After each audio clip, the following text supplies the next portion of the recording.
51% নারী। দেশ গঠনে তাই তাদের অংশগ্রহণ অপরিহার্য।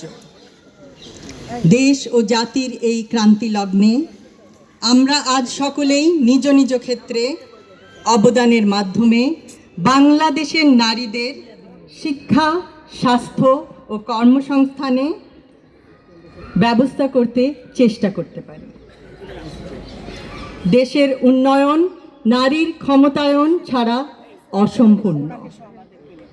আজ আমার মনে পড়ছে বাংলাদেশের সেই অন্তঃসত্ত্বা মা বোনের কথা, যারা সন্তান জন্ম দেওয়ার সময় চিকিৎসার অভাবে অকালে ঝরে পড়ে। আমাদের পরিকল্পনার মধ্যে আছে প্রত্যেকটি উপজেলা হেলথ কমপ্লেক্সে নিরাপদভাবে জন্ম দেওয়ার ব্যবস্থা থাকবে। মা ও শিশুর পূর্ণাঙ্গ স্বাস্থ্যসেবার দিকে খেয়াল রাখতে হবে। আমার আজ মনে পড়ছে অবহেলিত সেই কন্যা শিশুর কথা, যে প্রতিদিন ভয়ে থাকে, শঙ্কায় থাকে, সে বুঝি বাল্যবিবাহের শিকার হবে, কখন তার জীবনের স্বপ্ন চুরমার হয়ে যাবে। আমরা নিশ্চিতভাবে বলতে চাই, বিনামূল্যে শিক্ষা সম্প্রসারণ, মেয়েদের স্নাতকোত্তর পর্যন্ত শিক্ষা নিশ্চিত করা হবে। কোনো কন্যা শিশু আর মন খারাপ করে থাকবে না যে কখন তার সমস্ত স্বপ্ন চুরমার হয়ে পড়ে যাবে। আজ চিন্তা হচ্ছে সেই কর্মজীবী মহিলার কথা এবং কলেজ ইউনিভার্সিটির সেই ছাত্রীর কথা, যাকে প্রতিক্ষণ শিকার হতে হয় অস্বস্তিকর অন্যায় ব্যবহারের, যে স্বস্তিতে যাতায়াত করতে পারে না। হাজারো লক্ষ গার্মেন্টস কর্মী বোন, যাদের রাতের অন্ধকারে চলাচলে নেই নিরাপত্তা, তারাও চায় সচেতন মাতৃত্বকালীন ছুটি। আমরা নিশ্চিত করতে চাই তাদের সবেতন 6 মাসের মাতৃত্বকালীন ছুটি।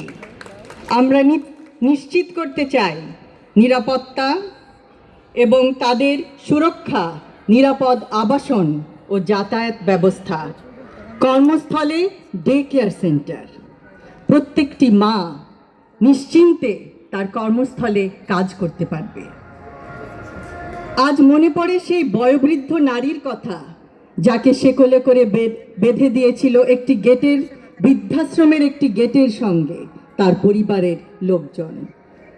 সেই মায়ের প্রতি আমরা জানাতে চাই, পিতামাতার ভরণ পোষণ আইনের কার্যকর বাস্তবায়ন করা হবে।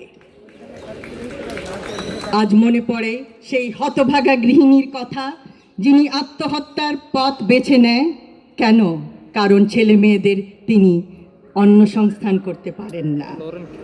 আমরা নারী সাপোর্ট সেল গড়ে তুলব, উদ্যোক্তা নারীদের আর্থিক ও দক্ষতা সহায়তা প্রদান করব, আনুষ্ঠানিক অর্থনৈতিক খাতে নারী কর্মস্থান বৃদ্ধি করা হবে। সুপরিকল্পিত রাজনৈতিক পরিকল্পনার মাধ্যমে অবশ্যই সমস্যার সমাধান সম্ভব। আজ আমাদের বহু আলোচকবৃন্দ, আমার সহ আলোচকবৃন্দ বিভিন্ন সমস্যার কথা জানিয়েছেন এই এলাকার। আমরা শুনেছি, আমরা সবাই জানি, এবং পরিবেশ সম্পর্কে, পরিবহন খাতে ট্রাফিক জ্যাম সম্পর্কে আরও বিভিন্ন সমস্যার সুনির্দিষ্ট সমাধান সুপরিকল্পিতভাবে উপস্থাপন করা হয়েছে আমাদের ইশতেহারে। আমরা পরিশেষে এই আয়োজক কমিটির প্রত্যেকটি সদস্যকে জানাই আন্তরিক ধন্যবাদ। তাদের অক্লান্ত পরিশ্রমের ফলে আজকে এই অনুষ্ঠানটি এত সুন্দরভাবে আয়োজিত হয়েছে। আমরা একে অপরের কথা শুনেছি, বুঝেছি, আরও শুনব, এবং আপনাদের সম্মিলিত প্রচেষ্টায় প্রত্যেকটি সমস্যার সমাধান যতটুকু সম্ভব লাঘব করার চেষ্টা করব। পরিশেষে বলতে চাই, আমার আগে আমরা, আমাদের আগে দেশ, ক্ষমতার আগে জনতা, সবার আগে বাংলাদেশ। সকলকে ধন্যবাদ।